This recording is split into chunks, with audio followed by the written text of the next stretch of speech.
Water is the second most vital element needed for life. In fact, where there's no water, you don't usually get people living, do you? I always say to people, how much water do you drink? And these are some of the answers. I don't like water. If I drink water, my feet swell. If I drink water, I'm going to the bathroom all day. Those last two answers tell me that the water's not getting inside the cell. So how do we get the water inside the cell? We have to go to the third most vital element needed for life, and that is sodium. The fourth most vital element needed for life is potassium. So let's go back to sodium. In nature, we find the highest amount of sodium in seawater. And seawater contains 92 minerals. Of those 92 minerals, 30%, approximately 30% is sodium. And of those 92 minerals, approximately 50% is chloride. Now, because sodium chloride take up the most amount, they're the first crystals formed when the water is evaporated. So what man does is he scoops up the first crystals formed, he bleaches them white, puts aluminium with it so that it runs freely, and there's your table salt. Table salt is a dangerous salt because we now have two very harsh minerals that if you were to inject both of those into the blood, you would die. There's two harsh minerals and they need all the other 90 to soften them and balance them.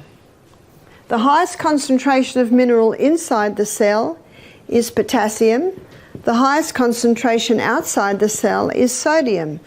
And in this bilayered membrane that is around every cell, there are sodium-potassium pumps. And these sodium-potassium pumps are ever going like this, maintaining the balance between potassium and sodium.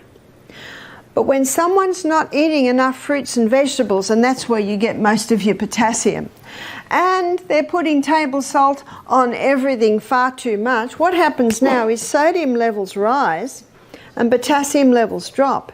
There is a small amount of sodium in the cell, but when this happens, you see osmosis and diffusion happens when the highest concentration merges into the lowest. So now sodium levels inside the cell are rising, which they should not, and the cell swells. What's that called? High blood pressure. The doctor is right. Table salt will contribute to high blood pressure. There's a French doctor named Dr. Lelangre, and he's written a whole book on salt. He said, when people come to me with high blood pressure, I put them on Celtic salt. Why does he put them on Celtic salt?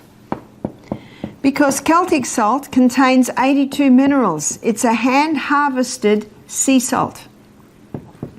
So the minerals are in the Celtic salt in their balanced form. What about Himalayan salt? In many places, Himalayan salt is a lot easy to get. There's about 75 minerals. So it's pretty good. But I prefer the Celtic salt. And one reason is that the Celtic salt has 3 magnesiums. It contains magnesium chloride and magnesium bromide and magnesium sulfate. Magnesium is a water-hungry molecule, and this explains why the Celtic salt is such a moist salt, especially when we've had a lot of rain, because those 3 magnesiums absorb the moisture. And because magnesium is a water-hungry molecule, it can be used to help the water get into the cell.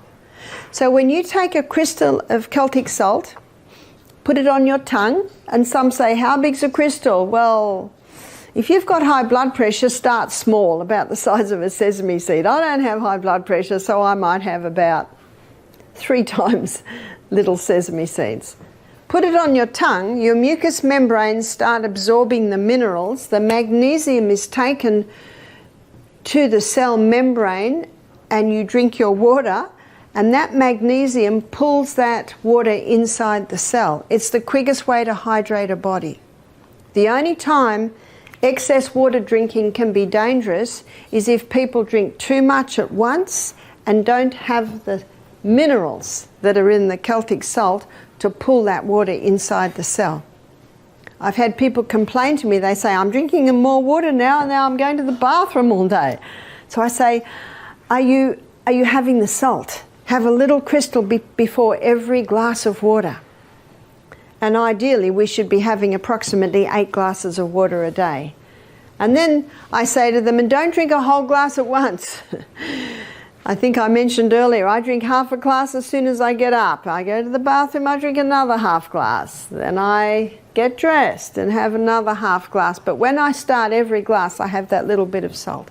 So you spread the water over the day. And many people have said to me, thank you so much, that has made a big difference. See, huge water in, it's not long before huge water has to come out. It's like watering a plant. And look how God sends the rain, little by little by little. And when there's a tornado, when there's a torrential downpour, that's when the soil gets washed away and flooding can happen. So remember that with your body. Take it little by little by little by little. It is the best way to take it.